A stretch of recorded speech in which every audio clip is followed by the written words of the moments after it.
जर एखाद्या व्यक्तीचं युरिक ॲसिड लेव्हल शरीरात वाढलेलं आहे आणि त्या व्यक्तीला बरेचसे सांधे दुखतायत, तर युरिक ॲसिडमुळे सांधे दुखतायत का?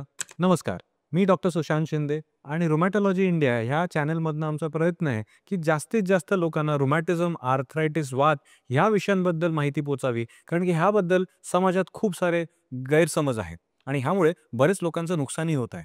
जर आपल्याला किंवा आपल्या फॅमिलीमध्ये कुणालाही वाताची काही लक्षणं असतील, ह्या चॅनेलला नक्की पहा आणि सबस्क्राईब करा.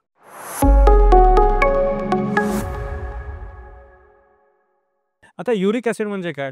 युरिक ॲसिड एक मेटाबॉलिझम प्रॉडक्ट आहे. म्हणजे आपण जेवणामध्ये जेव्हा प्रोटीन खातो, खास करून प्युरिन नावाचं प्रोटीन जे असतं, ते जेव्हा शरीर ब्रेकडाऊन करतं, तर त्यापासून बनतं युरिक ॲसिड. काही लोकांना युरिक ॲसिड शरीरात जमा होऊ शकतं, कारण आयदर त्यांच्या जेवणामध्ये जास्त प्रमाणात प्युरिन चाललेत किंवा अल्कोहलचं कन्झम्पशन होतं. कधी-कधी किडनीचे आजार असल्यामुळे युरिक ॲसिड बनलेलं शरीर बाहेर फेकू शकत नाहीये आणि म्हणून युरिक ॲसिड जमा होतं. पण फक्त युरिक ॲसिड वाढणं ह्याच्याने सांधे दुखत नाहीत.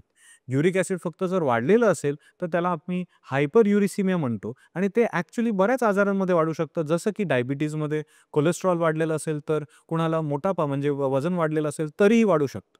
पण जेव्हा युरिक ॲसिडचे क्रिस्टल्स बनतात, म्हणजे जेव्हा युरिक ॲसिड सांध्यांमध्ये जमा होतं आणि सुयांसारखं त्याचे क्रिस्टल्स बनतात, तेव्हा ते टोचून आतमध्ये जी जखम होते, त्याला आपण गाऊट म्हणतो. आणि गाऊट हा युरिक ॲसिडमुळे होणारा एक प्रकारचा आर्थरायटिस किंवा वात आहे.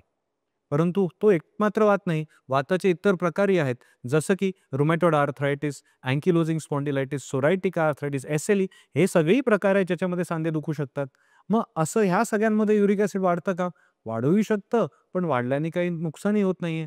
म्हणजे काय? प्रत्येक जण ज्याला युरिक ॲसिड वाढलेला आहे, त्याला गाऊट नव्हे. आणि प्रत्येक जण ज्याला वात आहे, त्याला युरिक ॲसिडच कारण नाही. तर मग आपल्या डॉक्टरना, रुमॅटॉलॉजिस्टना कसं कळणार, की युरिक ॲसिडमुळे त्रास झालाय की नाही?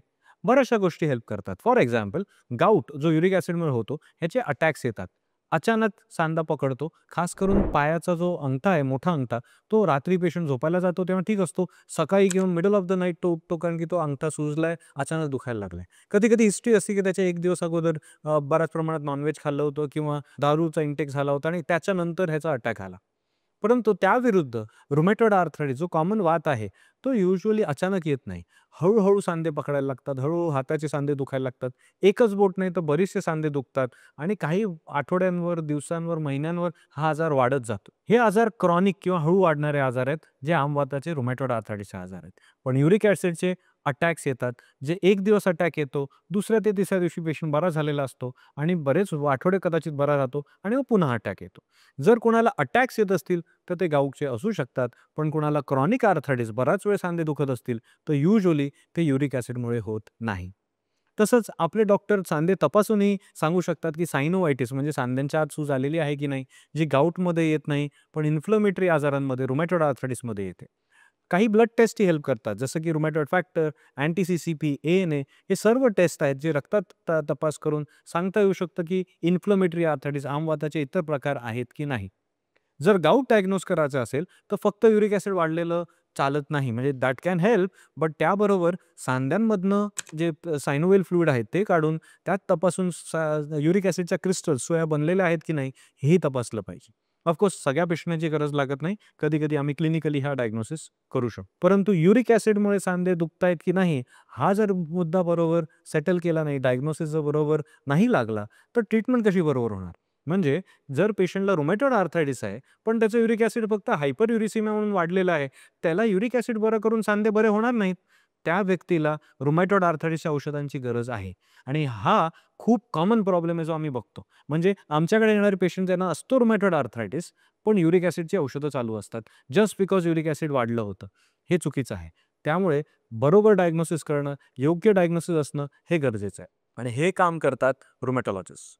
सो आय होप हा व्हिडिओ ऐकल्यानंतर आपण आपल्या जवळच्या रुमॅटॉलॉजिस्टना भेटाल आणि त्यांच्याकडून समजून घ्याल, की तुम्हाला जर सांधे दुखतायत, तर ते खरंच युरिक ॲसिडमुळे दुखणारा गाऊट आहे, या दुसऱ्या प्रकारचे वाद जसे की रुमॅटॉइड, एसएलई, अँकिलोजिंग स्पॉन्डिलायटिस आहेत आणि त्यांचे वेगळे उपचार चालले पाहिजे.